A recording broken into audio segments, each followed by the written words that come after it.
क्या हाल है भाई? आपको पता है मैं महाकुंभ प्रयागराज में हूँ काफ़ी दिनों से, और जिस आश्रम में मैं हूँ यहाँ पे हो रहा था काफ़ी दिन से भागवत कथा, और आज जो है अंतिम दिन है। तो आज मैंने सोचा क्यों ना आपको दिखा दिया जाए, तो आज मैं आपको यही व्लॉग दिखाने वाला हूँ भागवत कथा का। तो अभी बाहर चलता हूँ, अभी स्टार्ट होने वाला है 3 बजे के आसपास से।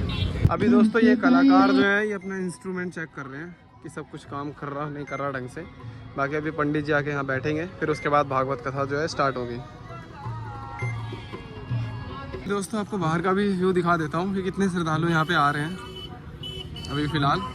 आगे पुल के ऊपर देख रहे हो, पुल के ऊपर काफ़ी यात्री जो है आते रहते हैं, श्रद्धालु आते रहते हैं। और नीचे भी अभी काफ़ी ज़्यादा श्रद्धालु चल रहे हैं। और यहाँ डेली सुबह जो है भाई, मतलब डेली का डेली जो है भाई धूप खिलता है। ऐसा नहीं है कि भाई बहुत ज़्यादा ठंड है, डेली जो है धूप खिलता है भाई यहाँ पे काफ़ी प्यारा सा, जैसे कि अभी खिला हुआ है, जबकि देख सकते हो आप। राधे राधे राधे राधे राधे राधे राधे राधे राधे राधे राधे। पंडित जी आ गए हैं दोस्तों, अब जो है यहाँ पे कथा स्टार्ट होगी। अभी दोस्तों आरती चल रही है।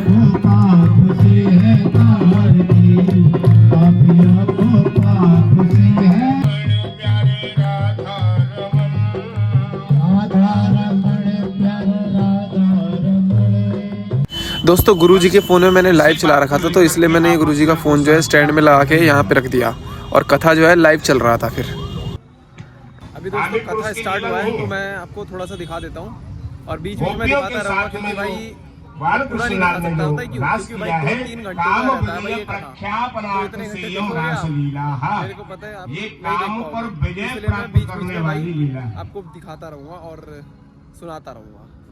इन्हें हमारी आंखों से दूर ले जाना चाहते हो? इतना कह रही थी आपस में गोपियां कि रथ चलने लगा। चलते हुए रथ को देख करके गोपियां दौड़ करके रथ के आगे चल पहुंच जाती हैं।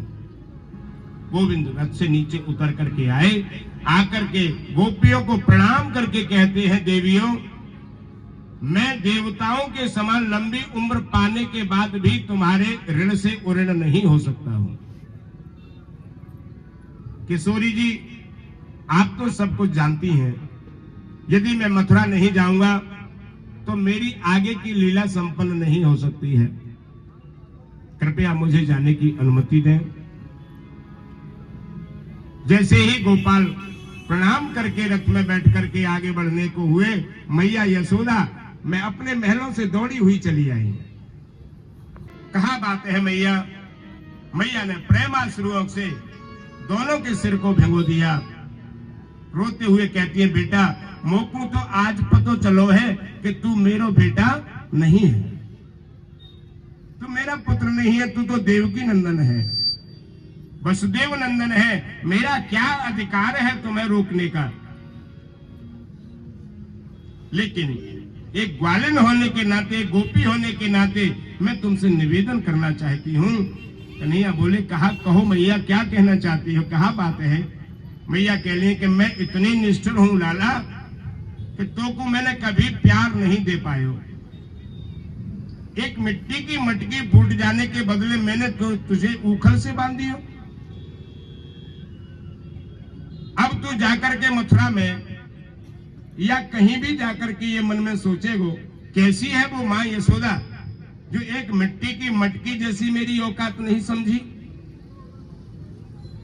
उस मटकी के बदले मुझे बांध दिया उखल से। कृष्ण बलराम दोनों माँ के चरणों में गिर पड़े,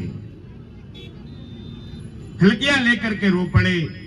गोपाल बोले कि दुनिया की सारी चीजें मां भूल सकता हूं, लेकिन तेरा इस रस्सी से बांधना मैं कभी नहीं भूलूंगा।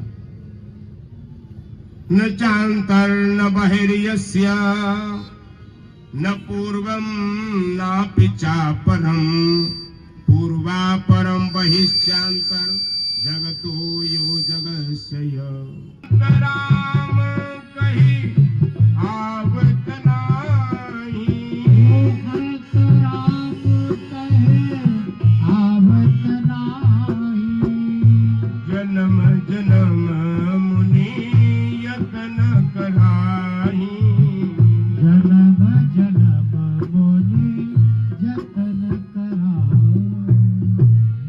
से देखो ऐसा कहने वाला ब्रह्म का अवतार हुआ है तो केवल कृष्ण के रूप में ही हुआ है।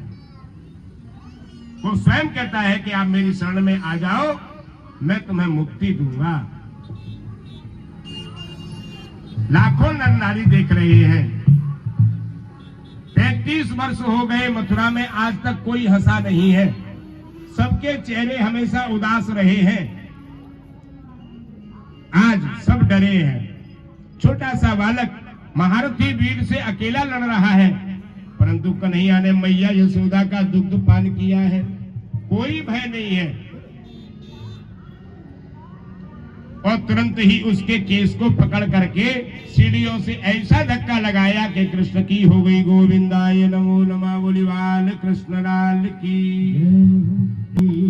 दूर नगरी, बड़ी दूर नगरी, दूर नगरी, बड़ी दूर नगरी।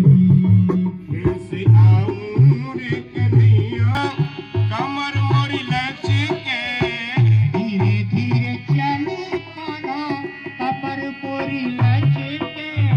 ये झटपट चालू, हाँ हाँ झटपट चलू, चल गाए गगरी। मेरे कन्हई कैसे आऊं रे कन्हई, तेरी गोकुल नगरी, बड़ी दूर नगरी। मीरा कहे प्रभु गिरधर नागर, मीरा कहे प्रभु गिरधर नागर, मीरा कहे प्रभु गिरधर नागर, मीरा कहे प्रभु गिरधर नागर। तुम्हारे तरस बिना, तुम्हारे तरस बिना, तुम्हारे तरस बिना हो गई बाबरी, बड़ी दूर नगरी, दूर नगरी, बड़ी दूर नगरी।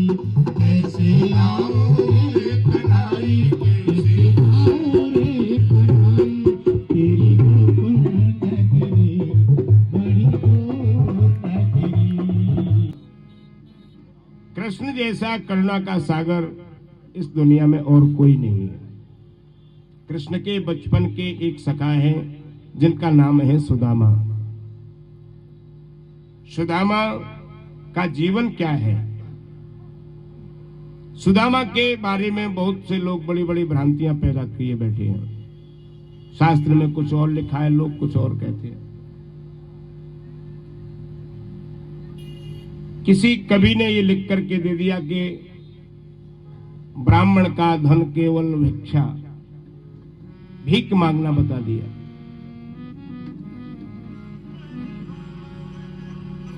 घर में फूटी कौड़ी नहीं है, भिक्षा लेकर आते हैं।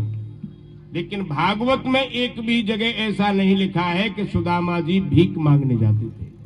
एक जगह भी नहीं लिखा। भागवत जी में लिखा है कृष्णस्यासीत् सखा कश्चित् ब्राह्मणो ब्रह्मवित्तमः विरक्त इंद्रियार्थेषु प्रशांतात्मा जितेंद्रियः। सुदामा जी बचपन से विरक्त हैं। इंद्रियों में सुदामा जी की में विरक्ति है। मन शांत है, प्रशांत है, जितेंद्रिय है, परम जितेंद्रिय है।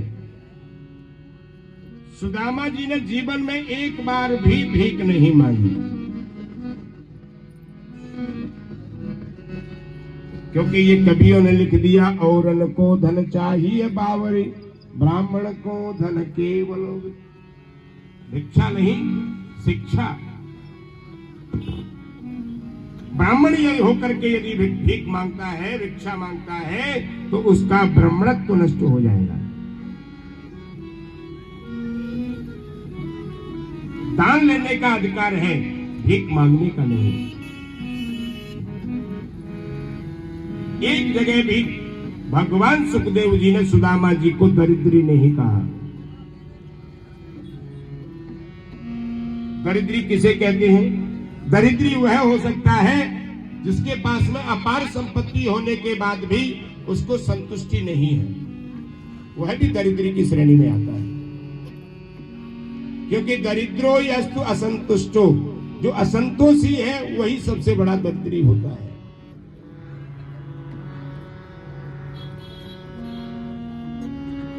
इसीलिए कहते हैं कि जब आवे संतोष धन सब धन धूरि समान। संतोष, सुदामा ने अपने जीवन में एक पैसा भी किसी से नहीं मांगा।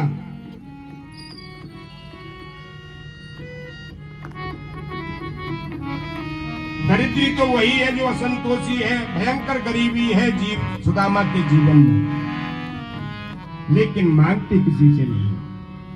सत्संग में जो उन्हें प्राप्त हो जाता है उसी धन से अपने परिवार का पालन पोषण करते हैं सुदामा। धर्म की अधर्म का प्राणियों में विश्व का गौ माता की सत्य सनातन धर्म की भारत माता की अपने अपने माता पिता की अपने अपने गुरु गोविंद की सीताराम जी भगवान की राधे श्याम जी भगवान की गंगा मैया की यमुना मैया की सरस्वती मैया की प्रयागराज तीर्थ की अक्षय भट्ट की जय श्री राधे सत्य सनातन धर्म की